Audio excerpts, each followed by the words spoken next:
Student, पिछली video में हमने पृष्ठीय क्षेत्रफल और आयतन से संबंधित जो 5 महत्वपूर्ण प्रश्न थे वो किए थे। आज पढ़ेंगे हम क्वेश्चन नंबर 6। क्रम से 3 सेंटीमीटर और 4 सेंटीमीटर तथा 5 सेंटीमीटर त्रिज्या वाले धातु के 3 ठोस गोलों को पिघलाकर एक बड़ा ठोस गोला बनाया जाता है। इस गोले की त्रिज्या ज्ञात कीजिए। 3 गोले हैं जिनकी त्रिज्या 3 सेंटीमीटर, 4 सेंटीमीटर, 5 सेंटीमीटर है। उन्हें पिघला कर क्या बनाया गया है? एक बड़ा ठोस गोला बनाया गया है। उस गोले की हमें त्रिज्या ज्ञात करनी है। तो पहले गोले की त्रिज्या दी हुई है। पहले गोले की त्रिज्या R1 से लिखेंगे। R1 बराबर 3 सेंटीमीटर हो जाएगी। दूसरे गोले की त्रिज्या R2 बराबर 4 सेंटीमीटर हो जाएगी। तीसरे गोले की त्रिज्या R3 से लिखेंगे बराबर 5 सेंटीमीटर हो जाएगी। अब इन तीनों गोलों को पिघलाकर एक बड़ा गोला बनाया गया है। तो बड़े गोले की त्रिज्या मान लेते हैं R सेंटीमीटर है। जब 3 गोलों को पिघला के एक बड़ा गोला बनाया जाता है तो 3 छोटे गोलों का जो आयतन होगा वो बराबर होगा बड़े गोले के आयतन के। तो लिखेंगे 3 छोटे गोलों का आयतन बराबर होगा बड़े गोले का आयतन। गोले का आयतन, पहले गोले का आयतन होगा 4/3 पाई R1 की घात 3, दूसरे का 4/3 पाई R2 की घात 3, तीसरे गोले का 4/3 पाई R3 की घात 3 बराबर 4/3 पाई R की घात 3 होगा। उसके बाद में क्या करेंगे? 4/3 पाई इन तीनों में से कॉमन ले लेंगे। 4/3 पाई बाहर ले लेते हैं। यहाँ पे R1 की घात 3 प्लस R2 की घात 3 प्लस R3 की घात 3 बराबर 4/3 पाई R की घात 3। R का मान हमें निकालना है तो उसके लिए क्या करेंगे? जो गुणा में है इसे भाग में ले आएंगे। तो 4/3 पाई R1 की जगह क्या रखेंगे? 3 की घात 3, यहाँ पे 4 की घात 3 और यहाँ पे 5 की घात 3 और बटे में आ जाएगा कितना? 4/3 पाई बराबर R की घात 3। 4/3 पाई से 4/3 पाई कट जाएगा। यहाँ पे 3 का घन करेंगे तो 27 आ जाएगा और 4 का घन 64 और 5 का घन 125 बराबर कितना हो जाएगा? R की घात 3। उसके बाद क्या करेंगे? इन्हें जोड़ लेंगे तो 216 बराबर कितना आ जाएगा? R की घात 3 और 3 घात इधर के आ जाएगा घनमूल में। R बराबर घनमूल 216 और 216 के यहाँ पे गुणनखंड कर लेंगे। 216 2 से भाग देंगे, 2 एकम 2 0 2 8 16, फिर 2 से भाग देंगे, 2 पंजे 10 2 चौक 8, फिर 2 से भाग देंगे, 2 दूनी 4 2 7 14, फिर 3 से भाग देंगे, 3 9 27, 3 3 9 और 3 एकम 3। इन 3 ऊपर के नंबरों में से एक नंबर बाहर आएगा।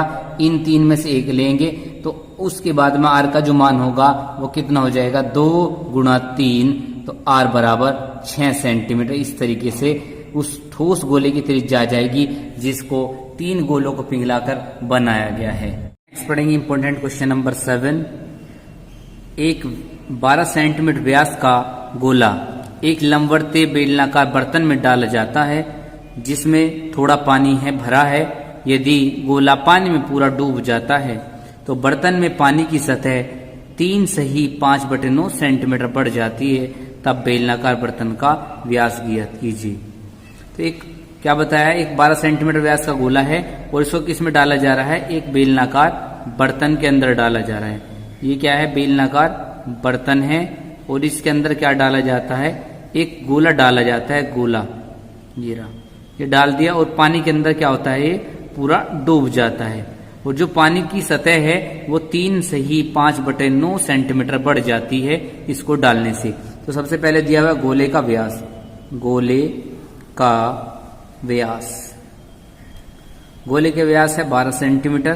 तो इससे क्या करेंगे? गोले की त्रिज्या निकाल लेंगे। त्रिज्या R बराबर कितनी हो जाएगी? 12/2 यानी 6 सेंटीमीटर। उसके बाद में बताया पानी की सतह कितनी बढ़ गई? बढ़ी हुई पानी की सतह यानी ऊंचाई हाइट कितनी ऊंची उठ गई 3 से ही 5/9 सेंटीमीटर। इसे क्या करेंगे विषम भिन्न में बदल लेंगे, 9 से 27 और 5 कितना हो जाएगा 32/9 सेंटीमीटर हो जाएगी पानी की बढ़ी हुई सतह। क्या कहा है बेलनाकार बर्तन का हमें व्यास निकालना, तो पहले क्या निकालना पड़ेगा त्रिज्या। अब इसमें जो पानी बढ़ा है, जो पानी बढ़ा हुआ है किसकी वजह से बढ़ा, वो गोले की वजह से बढ़ा, तो जितना गोले का आयतन होगा उतना ही बढ़े हुए पानी का आयतन होगा। लिखेंगे गोले का आयतन बराबर होगा बढ़े हुए पानी की सतह का आयतन।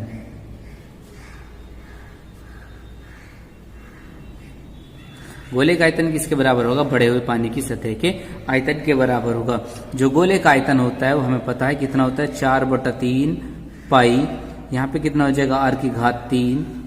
उसके बाद में यहाँ पे जो पानी बढ़ा है वो किस रूप में बढ़ा हुआ है, बेलन के रूप में, तो यहाँ लगेगा पाई r1² मान लेते हैं, r1 उसकी त्रिज्या है बेलन की, और पाई r1², यहाँ कितना हो जाएगा h। हमें निकालना है किसका मान, r1 का मान निकालना है। यहाँ पे मान रख देते हैं 4/3 पाई, जो का तो रखेंगे, r की जगह कितना आ जाएगा 6 × 6 पाई, इधर भी सेम ही रखेंगे। यहाँ पे r हमें निकालना है r1² इंटू h की जगह कितना लिखेंगे 32/9। उसके बाद में सोल्व करेंगे 4/3 पाई, जो का तो रहेगा ×6 ये 9 का एम आ जाएगा, गुणा में आ जाएगा, जबकि 32 और पाई के एम आ जाएंगे, भाग में आ जाएंगे। बराबर कितना हो जाएगा r1²। यहाँ पाई से पाई कट जाएगा, 3 से भाग देंगे 3 दूनी 6 हो जाएगा, 4 से भाग देंगे 4 8 32 हो जाएगा, फिर 2 से भाग देंगे 2 चौक 8 हो जाएगा, फिर 2 तिया 6 और 2 दूनी 4, फिर 2 तिया 6 हो जाएगा। तो इस तरीके से जो r1² हो जाएगा कितना हो जाएगा 3 तिया 9 और 9 9 81 बराबर कितना हो जाएगा r1²।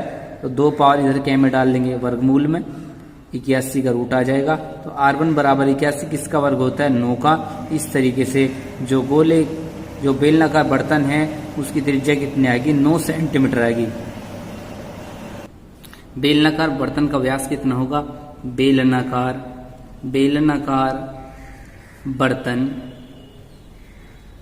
का व्यास कैसे निकालेंगे, त्रिज्या का डबल कर देंगे, 2 गुणा क्या होता है त्रिज्या में पता है कितनी आई 9 सेंटीमीटर, 2 × 9 बराबर कितना हो जाएगा 18 सेंटीमीटर हो जाएगा बेलनाकार बर्तन का व्यास। नेक्स्ट इंपोर्टेंट क्वेश्चन नंबर 8 जो इसी साल पूछा गया है 4 नंबर में।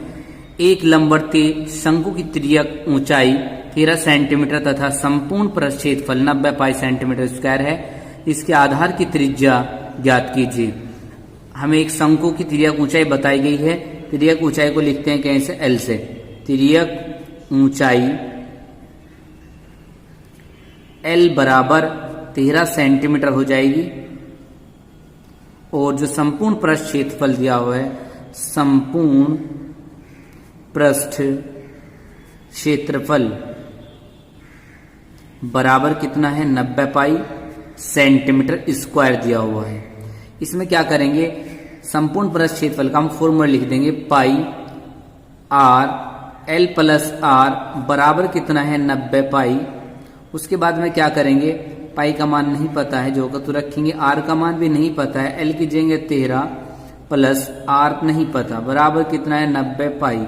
ये पाई गुणा में इधर भाग में ले आएंगे और r के अंदर गुणा कर देंगे, 13 की r में करेंगे 13r और r की r में करेंगे तो r² बराबर 90 पाई, और बटे में कितना आ जाएगा पाई। इस पाई से ये पाई कट जाएगा, तो क्रम से लिख लेंगे r² प्लस 13r बराबर कितना 90। ये 90 प्लस का इसे माइनस में ले आएंगे, 13r माइनस का 90 बराबर कितना हो जाएगा 0। उसके बाद क्या करेंगे, हम गुणनखंड कर लेंगे, माइनस है तो बीच वाला घटा के लाना 13 और गुणा करके लाना है 90। तो r² प्लस इसे लिखेंगे 18 प्लस माइनस 5, 18 में से 5 जाएंगे 13 और 18 पंजे 90 हो जाएगा, और इंटू में है कितना r माइनस 90 बराबर 0। आर स्क्वायर प्लस 18 की आर में करेंगे 18R plus minus minus 5R minus 90 बराबर 0। इन दोनों में से क्या करेंगे, आर कॉमन ले लेंगे। यहाँ कितना हो जाएगा, आर प्लस 18 माइनस 5 कॉमन ले लेंगे। यहाँ कितना हो जाएगा, आर प्लस 18 बराबर 0। इन दोनों में से क्या आ रहा है कॉमन, आर प्लस 18 हम कॉमन ले लेंगे। उसके बाद में यहाँ बच जाएगा आर माइनस 5 बराबर 0। पहले में से 0 के बराबर रखेंगे, आर प्लस 18 बराबर 0। आर बराबर कितना हो जाएगा, माइनस के 18, जो कि संभव नहीं है क्योंकि त्रिज्या कभी भी ऋणात्मक नहीं हो सकती, संभव नहीं है। नेक्स्ट या लिखेंगे आर माइनस 5 बराबर 0 या आर बराबर कितना हो जाएगा 5। तो अतः त्रिज्या कितनी हो जाएगी, त्रिज्या आर बराबर 5 सेंटीमीटर। ये हमारा आंसर आ जाएगा इस तरीके से। नेक्स्ट इंपोर्टेंट क्वेश्चन नंबर 9 पढ़ेंगे। 4.2 सेंटीमीटर त्रिज्या वाले धातु के एक ठोस गोले को पिघलाकर 6 सेंटीमीटर त्रिज्या वाले एक ठोस बेलन के रूप में ढाला जाता है। बेलन की ऊंचाई ज्ञात कीजिए। एक 4.2 सेंटीमीटर त्रिज्या का धातु का एक ठोस गोला है। ये हो गया हमारा ठोस गोला और इसकी त्रिज्या दी हुई है कितनी, आर बराबर 4.2 सेंटीमीटर दी हुई है। अब क्या कहा, इसे पिघलाने के बाद में एक बेलन बनाया जाता है और इस बेलन की त्रिज्या कितनी दी हुई है, इस बेलन की त्रिज्या R1 से लिख लेंगे बराबर 6 सेंटीमीटर दी हुई है। ये पिघला के इसे बनाया जाता है। तो कह रहा है कि बेलन की ऊंचाई ज्ञात कीजिए। तो जब एक चीज को पिघला के दूसरी चीज बनाई जाती है तो हमेशा याद रखना दोनों के आयतन बराबर होते हैं। तो यहां लिखते हैं गोले की त्रिज्या, गोले की त्रिज्या R बराबर 4.2 सेंटीमीटर, बेलन की त्रिज्या R1 बराबर 6 सेंटीमीटर। अब बेलन की ऊंचाई निकालनी है। मान लेते हैं बेलन की ऊंचाई h पता नहीं है, क्वेश्चन मार्क है, हमें निकालनी है। तो क्या होगा, दोनों के आयतन बराबर रखेंगे। गोले का आयतन बराबर होगा बेलन का आयतन। गोले का आयतन होता है 4/3 पाई r की घात 3 बराबर बेलन का आयतन पाई R1 स्क्वायर h। हमें निकालना है h का मान। तो यहाँ पे क्या करेंगे, 4/3 पाई का मान अभी नहीं रखेंगे। r की जगह कितना, 4.2 गुणा 4.2 गुणा 4.2 आ जाएगा बराबर पाई का मान इधर भी नहीं रखेंगे। r की जगह यहाँ पे लिखेंगे 6 गुणा h।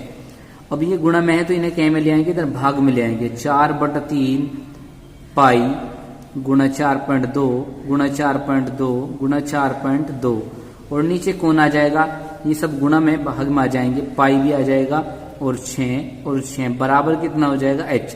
इस पाई से ये पाई कट जाएगा और 6 से जब हम भाग देंगे 6 7 42 0.7 आ जाएगा। इसी तरीके 6 7 42 0.7 आ जाएगा। 3 से भाग देंगे 3 एकम 3 और 3 चौक 12 आ जाएगा। उसके बाद में हम क्या लिखेंगे, 4 की गुणा किस में करेंगे, 0.7 में करेंगे, 2.8 आ जाएगा गुणा 14 की 7 में 14 7 98 पॉइंट 2 अंक पहले लग जाएगा, ये पीछे से 2 अंक पहले बराबर कितना h बराबर 2.8 गुणा 0.998 में करेंगे तो 2.744 सेंटीमीटर आ जाएगा आंसर। याद रखना जब एक चीज को पिघला के दूसरी चीज बनाई जाएगी तो हमेशा दोनों के आयतन समान होंगे। Next important question number 10, last question. शंकु की त्रिज्या व ऊंचाई 3:4 के अनुपात में है। यदि इसका आयतन 301.44 सेंटीमीटर की घात 3 है तो शंकु की त्रिज्या ज्ञात कीजिए। एक शंकु दिया हुआ है, उसकी त्रिज्या और ऊंचाई में जो अनुपात है 3:4 है और आयतन ये बता रखा है। अब शंकु की क्या निकालनी है, हमें त्रिज्या निकालनी है।